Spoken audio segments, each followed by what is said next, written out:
여러분, 북유럽의 소수민족 중에 하나인 사미족이 있는데요. 이 사미족은요, 하늘에서 내리는 눈을 표현하는 그 단어가 무려 200개에서 300개 정도가 될 만큼 많은 다양한 그 단어를 갖고 있다고 합니다. 왜일까요? 그것은 그 사미족이 혹독한 서론에서 어떻게든지 살아가기 위하여 자신의 생계를 위협하는 그 하늘에서 내리는 눈을 대하는 표현이 남달랐기 때문이랍니다. 그렇습니다. 우리들이 생각하는 눈은 늘 우리의 감성을 자극하는 그런 아름다운 하얀 꽃송이라고 우리는 생각되지만, 그 사미족들에게는요, 하늘에서 내리는 이 눈은요, 생존을 위해 버텨내야 될 대상이고요, 그리고 심지어는 자신의 생명을 앗아갈 수 있는 그런 일에 대하여, 이 눈에 대하여 경외심, 두려움까지 갖는 대상이라고 합니다. 그러다 보니 하늘에서 내려오는 눈의 모습, 하늘에서 내려서 쌓이는 그 눈 하나하나가 그들이 대하는 그 눈은 다른 의미가 부여됐기 때문에 그렇게 눈에 대한 여러 단어가 있다는 이야기입니다. 여러분, 이 이야기는요, 2019년 2월 10일 경향신문 김인숙의 조용한 이야기에 나오는 그런 구절을 제가 잠깐 인용해 드렸는데요. 그렇습니다. 생각해 보니까요, 정말 우리는 무심코 사용하고 있는 단어들이지만 그 단어가 인간의 역사와 함께 공존하는 순간, 그 단어는 그런 무수한 개인이나 사회나 어떤 민족에게 풍성한 이야기거리들이 있음을 보게 되는 겁니다. 여러분, 평생에 한 번도 눈을 보지 못했던 아프리카 사람들의 언어의 단어에는요, 눈이 없답니다. 그런데 이미 소개해드렸던 것처럼 그 평생 눈과 함께 살아온 북유럽의 사람들에게는요, 이처럼 눈에 대한 다양한 언어와 단어들이 있다는 거 이제 공감하실 줄 압니다. 그런 의미에서 이스라엘 백성들에게도 그러한 민족적인 특별한 단어가 있는데요, 여러분, 그것은 다른 것이 아니라 광야입니다. 여러분, 광야라는 단어가 성경에서만 취급하고 있는 신구약 성경을 찾아보니까요, 무려 대표적인 단어가 대략 7개가 나오는데, 여러분, 그 단어들의 열거는 이러합니다. 미드바르, 그리고 네게브, 그 다음에 아라바, 그 다음에 찌야, 그리고 에시본, 에라모스, 예레미야 말고 에레미야라는 단어가 이 광야를 뜻하는 성경의 대표적인 7개의 단어들입니다. 눈이 많이 내리는 곳에 눈이라는 단어가 이렇게 다양하게 적용되었듯이, 역시 광야를, 와일드네스라고 하는 이 광야를 보고 자라난 이스라엘 사람들에게는요, 이처럼 광야를 지칭하는 여러의 단어들이 있었던 겁니다. 그래서 심지어는 그 이스라엘 사람들의 조상이라고 하는 그 백성들을 그들 스스로도 자신들은 광야의 사람들, 광야의 백성이라고 부를 정도로 그렇게 광야는 그 민족과 매우 그런 친숙한 관계를 갖고 있습니다. 여러분, 우리가 예루살렘을 얘기할 때, 그렇죠, 또 다른 표현이 시온성 아닙니까? 예루살렘 성이 있는 것을 시온 또는 시온성이라고 부르는데, 히브리어 단어를 찾아보니까요, 그 말이 거기서 온 것이 확인됩니다. 시온. 근데 그 히브리어 단어를 보니까 시온이 히브리어로 찌온이라고 하네요. 그러니까 우리 가까이 있는 시온 마켓은 무슨 마켓? 네. 근데 그 찌온이라는 뜻이요, 방금 우리가 소개하고 있는 것처럼 광야를 뜻하는 메마름의 단어가 바로 찌야에서 나온 표현이 찌야에서 찌온이 되었다는 것 보게 되더라고요. 그렇습니다. 여러분 헬라니즘의 시각에서 보니까 여러분 우리가 얘기하는 라틴어로 광야를 표현할 때 우리가 여러 가지 표현들이 있습니다만은 이 헬라니즘에 생각하는 광야는요 버려진 땅이다 그런 의미에서 그 의미를 생각하고 있는데 그런 버려진 땅이라는 그 단어가 바로 라틴어에서 영어로 바뀌면서 계속 지금까지 사용하는 광야는 영어로 뭐라고 하죠? 데절트라고 불려지는 겁니다. 말 그대로 그 사막은요 버려진 땅이라는 뜻이죠. 이처럼 다양한 단어가 그리고 의미가 이 광야 가운데 있는데 여러분에게 한번 묻습니다. 그런데 과연 이스라엘만이 아니라 이스라엘 두고 얘기하는 것이 아니라 정말 여호와 하나님을 나의 하나님, 나의 구주로 믿는 우리 그리스도인들에게 광야는 정말 버려진 그런 부정적인 단어만 인식되는 단어일까요? 여러분 분명히 보여지는 광야는 어떤 곳인가? 여러분이 묻지 않아도 이런 이야기들을 할 겁니다. 그곳엔 뭐가 없다? 그렇죠. 물도 없고 사람도 없고 집도 없는 것. 없는 것의 대명사입니다. 기온의 차이는 어떻습니까? 그렇죠. 사막 기후라고 했는데 새벽엔요. 정말 죽을 만큼 추운 곳이 또 사막입니다. 여러분 그곳에서 어떻게든 버틸 수 있다면은 살아날 것 같은데 살아날 수 없을 만큼 야생 짐승들이 그리고 곤충들이 있기 때문에 그곳에서는요 바로 공포감을 갖게 만들 정도로 정말 말 그대로 몹쓸 땅이 광야라 할 수 있는 겁니다. 근데 여러분 이미 제가 여러분들에게 질문한 것처럼 하나님을 나의 구주로 여호와 하나님이 나의 아버지로 그리고 그분을 정말 우리가 믿는 백성으로서의 그 광야는 그와 같이 부정적인 의미만 있는 것은 아니라는 사실을 여러분들은 분명히 아실 겁니다. 저는 이 광야를 이렇게 표현하고자 합니다. 광야, 그것은 정말 하나님을 진짜로 만드는 장소요 때라고 말입니다. 여러분들이 그 근거가 혹시 뭐냐고 물으신다면요. 저는 성경에서 대표적으로 사용되고 있는 여러분들 광야라는 그 히브리 단어가 그것을 증명한다고 얘기합니다. 여러분 아까도 잠깐 7개 단어를 소개했는데 첫 번째 단어 바로 미드바르가 광야라는 단어의 지칭의 표현이거든요. 미드바르. 그런데 이 미드바르라고 하는 어원이 단어의 어원이 그 유명한 하나님의 말씀을 지칭하는 다바르에서 나왔다는 거예요. 그리고 하나님의 임재의 장소라고 불려지는 지성소, 그렇죠? 성소 안에 지성소가 있지 않습니까?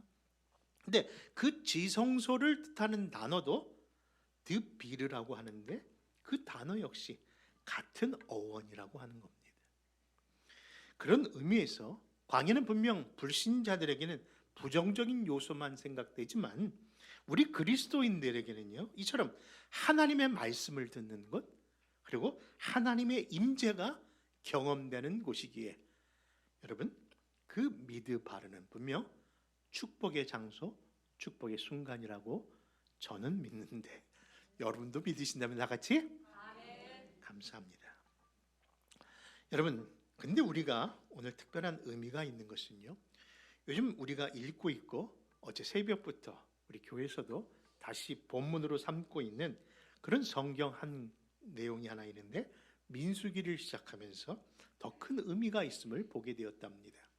여러분 민수기를 영어로 우리는 뭐라고 표현하는고 하니? numbers라고 얘기합니다. 말 그대로 수를 센다는 뜻이에요. 왜 그렇습니까? 민수기는 2장에 수를 세는 백성의 수를 세는 그런 본문이 나옵니다. 어디에 나오는 거 아니? 이 민수기 1장에 나오고요. 그리고 26장에서 2번의 그 수를 세는데 무슨 수를 세는 거 아니? 백성의 수. 이미 우리가 읽었던 본문처럼요. 20세가 된 남자 장성들의 수를 셉니다. 그 이유는 뭡니까? 그렇죠. 전쟁에 나가 싸울 그런 군인을 세기 위해서 세우는데 각 족속마다 각 그 계열마다 그 사람들을 세우는 것이 바로 그 그 수를 세운다고 해서 말 그대로 백성 민자에 수를 센다는 수를 써서 뭐라고 한다고요? 민수. 우리 교회는 민수는 없습니까? 그럼 민수라는 이름이 나왔고, 그래서 그것을 numbers, 민수기라고 하는 겁니다. 근데 말입니다, 우리는 그것을 민수기라고 불려지고 있는 성경을 사용하고 있지만, 원래 히브리 원문, 그러니까 모세오경에 중점을 둔 옛 히브리서에 보면요, 이 모세오경 중에 하나인 이 민수기를 numbers, 민수기라고 하지 않고요, 그 민수기의 첫 단원을 통해서 그 제목을 정했답니다. 마치 요즘은 찬송가 제목이 항상 첫 시작으로 찬송가를 정하시듯이 그런 식으로 이 민수기의 제목이 있었는데요, 그 제목이 무엇인지 아시죠? 뭐라고 했을까요? 광야에서라는 거예요. 광야에서 말씀이 시작됐기 때문에 이 책을요, 다른 표기로 하지 않고 광야에서라는 표현으로 이 말씀이 쓰여졌다는 겁니다.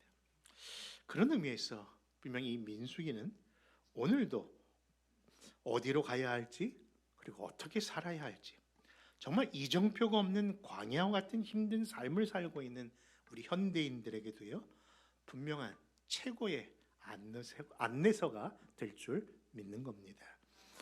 서두에 드린 표현처럼요, 살아계신 하나님을 만나는 그런 계기가 이 민수기에서 분명히 있을 것이라고 저는 확신합니다. 그런 의미 안에 이런 서론적 배경과 함께 오늘 광야에서 하나님을 만나다라는 제목으로 오늘 몇 가지 교훈과 그리고 은혜를 나누고자 합니다. 첫째, 여러분, 이 광야는요, 하나님의 사람으로 만들기 위해 훈련하는 장소다, 그렇게 표현합니다. 여러분, 뭐라고요? 하나님의 사람으로 만드는 훈련의 장소가 어디다? 광야다라는 겁니다. 여러분, 그 대표적인 말씀을 출애굽기에서 찾아보겠는데요, 출애굽 13장에 보니까요, 하나님이 정말 사실이면 갈 수 있는 지름길의 땅이, 그런 육지의 땅이 있는데 불구하고 그 길로 안 가고 왜 하나님께서 이 광야라는 길로 돌아가게 하셨는 그 이유를 이렇게 말씀하시는 구절입니다. 우리 한번 출애굽기 13장 17절과 18절의 말씀 같이 찾아 있습니다. 시작. 바로가 백성을 보낸 후에 블레셋 사람의 땅의 길은 가까울지라도 하나님이 그들을 그 길로 인도하지 아니하셨으니 이는 하나님이 말씀하시기를 이 백성이 전쟁을 하게 되면 마음을 돌이켜 애굽으로 돌아갈까 하셨습니다. 그러므로 하나님이 홍해의 광야 길로 돌려 백성을 인도하시매. 그렇습니다. 준비되지 아니하는 그 백성이 어려운 일을 당하면 돌아가려는 마음이 들까 봐 일부러 훈련의 장으로 그 홍해길, 다시 말해서 광야길로 돌려서 그 길로 인도하셨다라고 이야기하고 있는 겁니다. 여러분, 그렇습니다. 400년간 애굽의 종살이를 하다 보니요, 말로는 히브리 백성이요, 아브라함 백성이요, 하나님의 백성이라고 하지만은 그 역시 이제는 뭐예요? 애굽 백성일 뿐입니다. 그래서 그들을 다시금 하나님 백성 삼기 위하여 하나님께서는 그들을 그런 광야의 길로 인도하시되, 특별히 그 길이 어디로 향했는고 하니 시내 광야에서 그 길을 인도하시다가 갑자기 멈추십니다. 여러분, 잘 나온 길인데 하나님께서 지금 어디에서 멈추셨다고요? 시내 광야에서 멈추셨다고 말씀을 드리는데, 그 내용이요, 출애굽기 19장의 내용이에요. 여러분들이 창세기도 읽어보고 또 출애굽기도 보고, 여러분 레위기를 읽어보지만요, 그리고 또 민수기와 신명기는 뭔가 여러분들 좀 어렵게 느끼지만요, 모세오경이라는 것은 그냥 한 권의 책이라고 해도 틀린 말이 아닙니다. 그래서 시작의 책인 창세기, 그리고요, 그 시작에서 무슨 시작이 있습니까? 이를 창조한 시작도 있지만 범죄한 시작도 있었고, 범죄한 일이 하나님께 추방된 사건도 있었지만 그들을 회복하기 위한 하나님의 약속이 창세기 안에서 한 사람을 불러내셔서, 그렇죠? 한 민족을 삼으시고 그 민족을 다시 통해 온 인류를 구원하시겠다는 구원의 시작도 있거든요. 그 구원의 시작을 주님께서 보여주신 사건이 뭡니까? 출애굽의 사건이고, 출애굽의 사건을 통해서 하나님께서 이야기를 하시지만 그 출애굽의 사건 속에 가장 중요한 하나님의 백성을 만들기 위하여 출애굽 가운데 무슨 이야기를 넣은 것이냐면은 레위기에, 그렇죠? 하나님의 거룩한 백성으로 제사를 지내는 것, 하나님 만나는 것, 곧 제사를 어떻게 드리는 그런 과정에 율법을 정해 주셔서 하나님의 훈련을 삼으신 거예요. 그리고 그들에게 뭡니까? 이제는 나아가도록 하기 위하여 민수기, 그렇죠? 그것을 주신 거예요. 그러니까 역사적으로는 그 말씀이 다 한 줄에 있다고 해도 틀린 말이 아니에요. 창세기, 출애굽기, 레위기, 민수기. 그럼 신명기는 뭡니까? 아까 처음에 말씀드렸듯이 민수기에는 백성을 수는 그 개수가 몇 번 있다고요? 2번 있는데, 여러분, 한 번은 민수기 1장에 있었고 또 한 번은 민수기 26장에 있어 있는데, 첫 번째 수는 누구를 센 거예요? 출애굽한 사람들, 애굽에서 나온 백성의 수를 쟀는데 그들이 뭡니까? 그 수를 센 거고, 두 번째 26장의 수는 뭐예요? 이제 그 광야 40년 중에 다시 태어난 자들, 그 수를 센 것이 바로 두 번째 수입니다. 그리고 어디로 나갑니까? 하나님의 약속의 땅으로 나아가기 위해서 하나님께서 특별한 말씀을 다시 기억하기 위해 주신 것이 바로 신명기라는 것이죠. 신명기라는 것이 어제 우리 강단을 통해서 전사님 들었지만 다시 말씀하신다. 왜 그렇습니까? 그 새로운 백성은 듣지 못했던 말씀을 다시 듣게 하기 위해서. 그러니까 한 줄에 그 말씀이 다 있는 것이죠. 그러니까 창세기의 5세오경이라는 것은 같은 한 권의 책인데 구약의 그 두루마리에 그걸 어떻게 한 권에 다 넣습니까? 그러니까 5권으로 고르다 보니까 모세오경이라고 표현됐을 뿐이지, 사실 하나님의 구원 역사가 그 책 5권 안에 하나로 뭉쳐져 있다고 해도 틀린 말이 아닌 겁니다. 그런데 이제 출애굽한 그 백성들이 무엇을 받기 위해서, 하나님의 말씀을 받기 위해서 머문 장소가 바로 신의 광야였던 것이죠. 그것을 출애굽 19장에서 이야기하고 있는 겁니다. 그런 의미에서요, 때로는 우리의 삶 속에 고난이라는 광야가 있는 이유는 뭘까요? 왜 하나님께서 우리를 고난의 장소, 광야의 길로 인도하신 일은 뭘까요? 그때가 바로 하나님의 말씀이 주어지는 때라는 것을 꼭 기억하시기 바랍니다. 그렇죠? 평상시에는 우리가 하나님의 말씀이 잘 안 들어오고 또 우리가 와닿지도 않은데, 이상하게 고난과 역경과 어려움이 오면요, 그때부터 뭐예요? 야, 하나님의 말씀이 갑자기 떠오르고 그 말씀 한 구절로 갑자기 내 눈에 눈물이 고일 정도의 그런 일을 경험하게 되잖아요. 사실 오늘 이 말씀을 준비하면서 떠오르는 찬양이 하나 있었어요. 그것은 장진숙 씨의 찬양곡인데요, 광야를 지나며.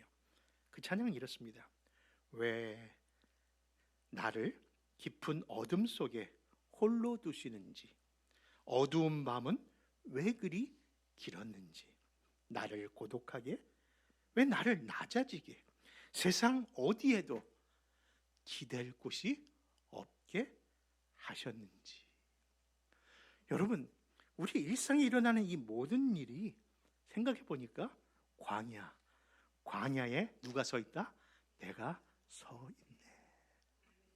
광야에서만요, 정말 내 자신을 바라볼 수 있고, 그 광야에서만 나의 도움이 누구신지, 나의 빛을 찾아갈 그 빛이 누구신지, 진정한 나의 친구가 누군지 알게 되더라는 것이죠.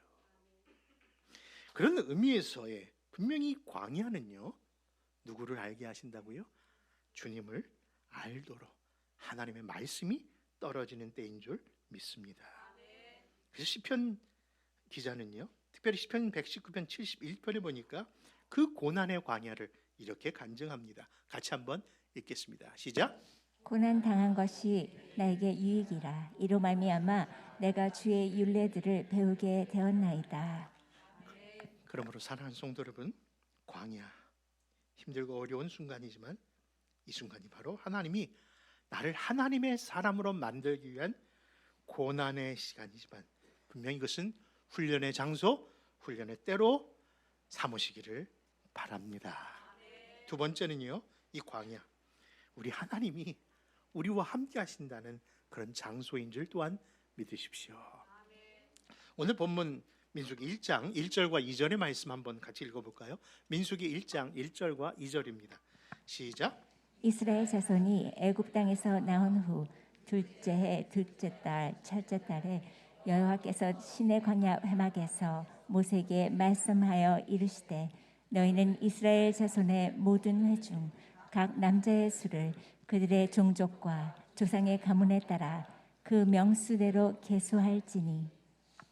여러분, 하나님은 어떤 분이십니까? 하나님은 전능하시고 전지하신 하나님뿐만 아니라 어디든지 안 계신 곳이 없다고 그래서 그 유명한 단어가 하나 있는데 뭐죠? 무소부재. 그렇죠? 어디든지 안 계신 곳이 없다. 그 표현이 있습니다. 여러분, 그런 하나님이신데 하나님이요 스스로 속박을 당하십니다. 무슨 얘기할까요? 좀 더 구체적인 얘기를 나누겠습니다만 그 이유는 먼저 말씀드립니다. 우리와 함께 하시기 위해서입니다. 여러분, 이미 우리가 말씀드린 것처럼 이 출애굽의 사건 속에 하나님의 율법과 십계명을 받는 그 장소인 출애굽 19장에서 하나님께서 특별한 광야, 그러니까 신의 광야에서 머물렀다고 그렇게 표현을 드렸습니다만은 엄밀히 보면 신의 광야에서 머무르는 것으로 우리가 기억되기보다는 그 신의 광야 산 꼭대기 표현이 신의 산 꼭대기에 하나님이 좌정하시면서 누구를 부르시는 거 아니? 모세를 부르셔서 모세에게 그 유명한 십계명을 주는 사건이 바로 그 장에 나오는 이야기입니다. 그러니 지금 하나님이 지금 어디에 계신다고요? 신의 산 위에 계신 거예요. 거기를 아무도 올라오지 못하도록 하나님께서 모세만 부르셨고 그의 수종자였던 여호수아도 중턱에서 기다려야 되는 형편입니다. 그런데 지금 하나님이 그 모세를 통해서 하나님의 말씀을 주기 위해서 사용하셨던 신의 그 산 꼭대기는요, 엄밀히 보면 하나님이 계실 곳은 아니십니다. 이미 우리가 잘 알고 있지 않습니까? 무소부재하신 하나님이신데 어디나 충만하게 창세기 1장에 보듯이 혼돈과 쾌화가 넘치는 그런 곳에서 하나님이 가라사대 빛이 있으라 하시는 그 말씀 있기도 전에 하나님의 영이, 그렇죠? 성령이 수면에 가득하셨다고 하는 그 표현은요, 하나님이 우주 어디에도 안 계신 곳이 없다는 것을 이야기하는 것 아닙니까? 근데 지금 그런 하나님이 어디에 좌정하셨다고요? 신의 산 위에 좌정하셔서 모세에게 무엇을 주시기 위하여? 하나님의 율법의 말씀을 주시기 위하여 그 일을 행하신다는 거예요. 이것이 바로 하나님이 스스로 우리를 위하여 내려오셨다는 겁니다. 그런데 그 하나님이 거기에만 내려오셨습니까? 다시 한번 말씀드립니다. 무소부재하신 그 하나님이 지금 인간의 손으로 급조하게 만든 성막 가운데, 성막이라는 표현이 거룩한 단어처럼 들리지만 그냥 쉽게 얘기한다면 텐트 안에, 그렇죠? 텐트 안에 예수님이 하나님이 거하고 계신다는 것을 표현하고 있는데 그 이유가 무엇일까요? 그런 하나님께서 왜 굳이 그런 성소 안에 그리고 그 성막 안에 오신다는 이유가 무엇입니까? 여러분, 그것은 다른 것이 아니라 하나님이 이 세상을 이처럼 사랑하시기 때문인 줄 믿습니다. 바로 그 사랑 안에 누가 포함되어 있는 거 하니? 저와 여러분들까지 말입니다. 이는 독생자를 주시기까지 그 십자가의 그 희생이 이미 구약에서도 보여진 하나님의 임재요, 하나님 우리와 함께 하신다는 약속 안에 있는 그 축복의 단어가, 그 내용이 그 안에 있다는 겁니다. 생각해 보십시오. 메마르고 삭막한 그 광야 한가운데 그 좁디 좁은 그 텐트 안에 좌정하신 그 이유가 다른 것이 아니라 저와 여러분들을 너무나 사랑하시기 때문에 내가 너와 함께 하신다는 그 증거로 좌정하고 계신 줄 믿는 겁니다. 그렇다면 여러분, 지금 우리가 광야와 같이 힘들고 어렵고 고달픈 인생이라 할지라도 여러분, 이런 찬송이 우리 안에 이제는 나와야 되지 않을까요? 무슨 찬송이냐고요? 내 주 예수 모신 곳이 그 어디나 그렇죠. 하나님의 품이라고 하는 고백 말입니다. 여러분, 이 광야와 같은 이 세상에 살다 보면요, 어떨 때는 믿음으로는 도저히 안 되는, 신앙으로도 안 되는 일이 일어납니다라고 그렇게 여러분들이 목사인 저에게 기도해 달라고 부탁을 하지만, 제가 생각해 보니까 대부분의 그들이 세 가지 일이 있을 때마다 제일 힘들어 하시는 것 같아요. 첫째, 경제적인 어려움이 올 때. 두 번째, 또 뭡니까? 그렇죠. 건강에 큰 위험 신호가 왔을 때. 그리고 또 하나는 뭐예요? 잘 유지하다가 관계의 문제, 인간관계에 문제가 생겼을 때 꼭 그런 표현들을 하는 것 같습니다. 근데 여러분, 엄밀히 본다면, 우리 신앙으로 생각해 본다면요, 여러분, 돈이 없어서, 건강에 문제가 있어서, 아니면 인간관계에 문제가 있어서 문제가 아니라, 엄밀히 본다면 그 문제는 무슨 문제인 거 아니? 그렇죠? 돈의 문제이기 전에 그 돈이, 그 인간관계가, 그리고 그 경제적인 또는 또 육체적인 건강의 문제가 문제로 되어서 내 신앙이 흔들리는 그 자체가 문제라는 것을 발견하게 된다는 것이죠. 여러분, 그런 거 아닙니까? 사실 우리는 과거에는 뭐 돈이 있었습니까? 아니, 언제 우리가 돈 갖고 살았습니까? 아니, 언제 그 인간 없었으면 안 된다는 생각 우리는 과거에는 안 했지 않았습니까? 그리고 어차피 썩어질 몸인데 주님 앞에 바로 가면 되는 건데 왜 이거 갖고 안달을 하는 겁니까? 그 이유는요, 문제에만 우리의 시선이 집중되었기 때문이라는 것이죠. 그래서 우리의 눈이 지금 어디로 돌려져야 할까요? 문제에서 문제보다 더 크신 주님께로 돌릴 때 그 문제는 작아질 뿐만 아니라 그 문제를 유일하게 해결하실 분이 바로 저 신의 산, 아니 바로 그 성막 안에 스스로 그 안에 갇히시면서 내가 이 백성과 함께하마 하시며 그 이름까지 무슨 누엘? 임마누엘. 저 우리 교회 임시가 많아서 참 좋겠습니다. 임마누엘 임시가 이렇게 많으시니 여러분, 그렇죠. 우리와 함께 하신다는 그 임마누엘 이름까지 스스로 우리에게 주시면서 내가 너와 함께 함이니라. 여러분, 그 분명한 약속이 있다면요, 우리에게 분명 용기와 힘이 있을 줄 믿습니다. 그러므로 사랑하는 성도 여러분, 우리 안에 우리의 시선을 문제로 보지 말고 우리 손을 주님께로 돌립시다. 그리하면 주님께서 우리를 통해서 이제는 오직 주님만 바라보는 것이 가장 복된 삶임을 깨닫게 하실 것입니다. 그에 대한 말씀이 고린도후서 1장에 이렇게 이어집니다. 고린도후서 1장 9절에서 10절입니다. 같이 찾아가겠습니다. 시작. 형제들아, 우리가 아시아에서 당한 환난을 너희가 모르기를 원하지 아니하노니 힘에 겹도록 심한 고난을 당하여 살 소망까지 끊어지고 우리는 우리 자신이 사형 선고를 받은 줄 알았으니 이는 우리로 자기를 의지하지 말고 오직 죽은 자를 다시 살리시는 하나님만 의지하게 하심이라. 아멘. 그러므로 이 고난의 시간을 통해서 우리 하나님만 바라보고 하나님을 더욱더 의지함으로 주님과 동행하는 여러분 되시기를 바랍니다. 그리고 마지막 세 번째로요, 광야는 불순종에서 순종의 자리로 인도하는 장소입니다. 여러분, 출애굽기 19장을 아까 말씀드렸는데 그것이 바로 출애굽기를 before after, 그렇죠? 한 가운데를 뚝 잘라서 말씀을 받기 전의 백성과 말씀을 받은 후의 백성의 달라짐을 표현하는 것이 출애굽기를 표현하는 내용이거든요. 그래서 before after가 19장으로 이야기합니다. 그런데 이 민수기에서도요, 그렇게 자를 수 있는 그런 말씀이 있습니다. 그것은 바로 민수기 13장입니다. 왜냐하면 그 13장에 그 유명한 사건이 나오기 때문입니다. 무엇일까요? 드디어 약속의 땅을 이제 코앞에 두고 그 안에 들어가는 것에 대하여 하나님께서 세우신 그 12명의 정탐꾼들을 그 약속의 땅, 곧 가나안 땅을 돌아보게 하셨는데 그 12명의 정탐꾼들의 보고가 여호수아와 갈렙을 제외한 10명의 정탐꾼들이 다 부정적인 보고를 하면서 그 진열에 그 백성 가운데 문제가 터지기 시작합니다.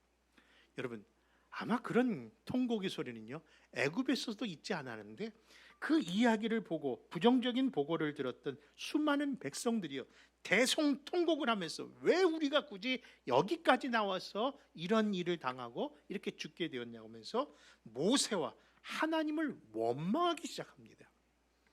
그때 그 소리를 누가 들으십니까?